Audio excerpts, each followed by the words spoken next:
name is Babak Barcohana. I am a fellowship-trained spinal surgeon at the Southern California Orthopedic Institute. I specialize in surgical and non-surgical treatments of spinal disorders involving the neck and the back. In this video, I will be discussing common conditions of the cervical spine.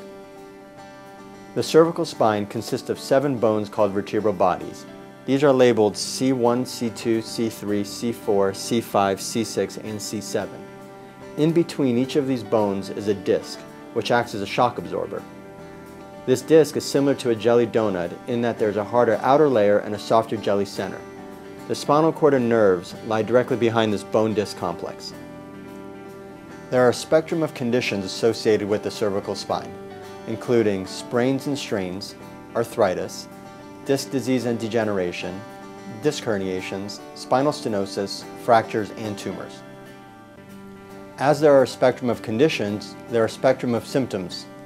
Patients may experience muscle aches and spasms, stiffness, clicking, popping sensations, pain in the trapezial muscles, shoulders, or near the scapular blades, headaches or radiating pain into the arms and the hands, numbness and tingling, or even loss of strength or coordination.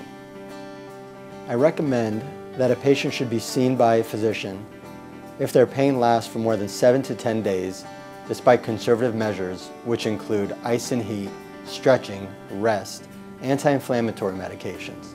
But I welcome patients to come in to see me for a consultation whenever they have concerns or questions about their condition. However, if a patient develops weakness or loss of coordination, I recommend a consultation sooner. Fortunately, most cervical conditions may be treated without surgery. Treatment is tailored to the cause of the symptoms and may include rest, avoiding painful activities, stretching, heat, ice, and medications such as anti-inflammatory medications, pain medications, and anti-spasm medications, physical therapy, acupuncture, chiropractic care, and steroid injections. Surgery is recommended when a patient develops a loss of neurological function, such as weakness, or the pain becomes intolerable despite conservative measures. The goal of surgery is to decrease pain and restore function to allow people to return to the normal daily routines. I employ the least invasive surgical approaches to achieve this goal. Often, patients may go home within a few hours of the surgery, although more complex cases require a few days in the hospital. But even with these complex procedures, minimally invasive techniques are utilized and patients are out of bed within a few hours of the surgery. Cervical surgeries include cervical decompression and discectomy, cervical fusion, and cervical disc replacements. The surgical approach depends on the condition of the patient's lifestyle.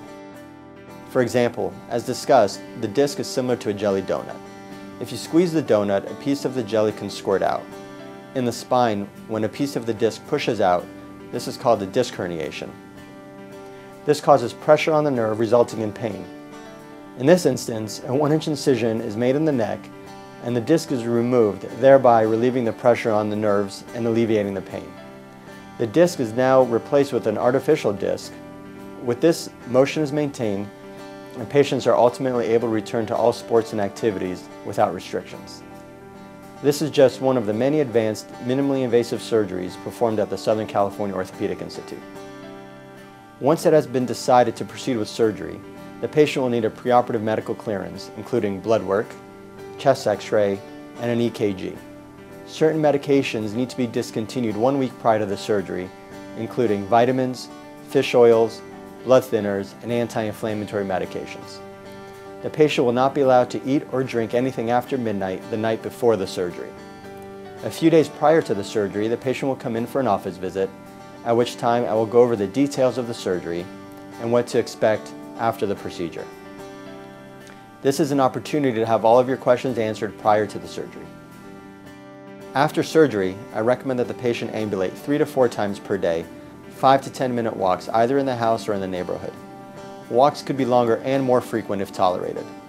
The patient may shower 48 hours after the surgery, and the incision may get wet with soap and water, but do not rub the incision or soak in the bathtub.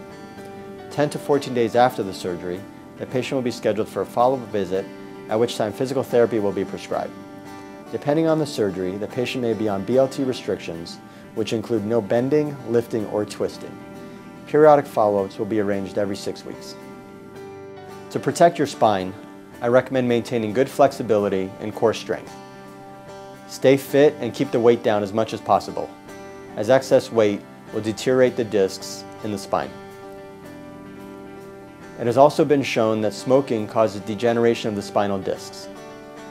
I recommend proper body mechanics and lifting techniques. To learn more about cervical conditions and treatment, please visit scoi.com.